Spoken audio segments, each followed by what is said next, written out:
ভালো হয়েছে? দারুণ দারুণ। বেশ কয়েকদিন আগে আমি একটা ভিডিও দিয়েছিলাম যেখানে আমি পোলাও রান্না করেছিলাম, তার সাথে মটর পনির রান্না করেছিলাম। তো আমার এই বান্ধবী আমার সেই ভিডিও দেখে তার ভীষণ খেতে ইচ্ছে হয়েছিল, আমাকে ও কমেন্টও করেছিল, তোমরা কমেন্ট চাইলে চেক করতে পারো। তো সেই জন্য আমি ওর জন্য কিন্তু রান্না করেছি। দেখো সমস্ত রান্না রেডি করে আমি রেডি, আমার বাহনও রেডি। তারপরে রাস্তায় যাওয়ার পথে বৃষ্টির দোকান থেকে একটু মিষ্টিও নিয়ে নিলাম। বাস আমি কিন্তু পৌঁছে গেলাম, ওর বাড়ির নিচে আমি দাঁড়িয়ে আছি। তারপরে গেট খুলে ভেতরে ঢুকে গেলাম।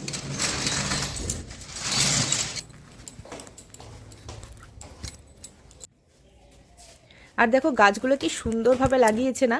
আর দেখো এখানে লেখা আছে ভালোবাসা। কিছু কিছু মানুষের রুচিবোধ না এইসব জিনিসে কিন্তু বোঝা যায়। এখানে লেখা আছে এখানে সুমন থাকে দেবাশিসের সাথে। কত সুন্দর না লেখাটা?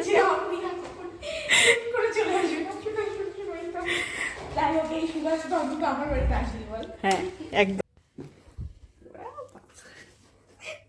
তুমি এগুলোই করতেছো। হ্যাঁ স্যালাডটা খাওয়া খুব ভালো এই সময়।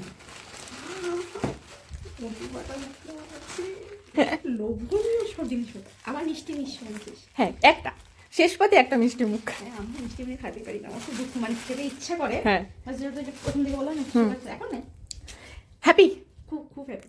তার একটা চামচ। হ্যাঁ অবশ্যই। ভালো হয়েছে? দারুণ দারুণ। তুই যে পোলাও খাস না আমার হাতে খাচ্ছিস, এটাই আমার কাছে অনেক বড় পাওয়া।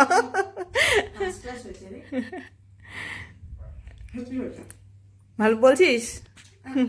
এই সুযোগে তোমাদের বলে রাখি আমার বান্ধবী কিন্তু প্রেগনেন্ট, এই জন্যই আমি কিন্তু ওর জন্য রান্নাটা করেছি আর ও আমাকে বসে বসে এইসব খাইয়েছিল। তারপর আমরা গল্প করে চলে আসলাম বাড়ি।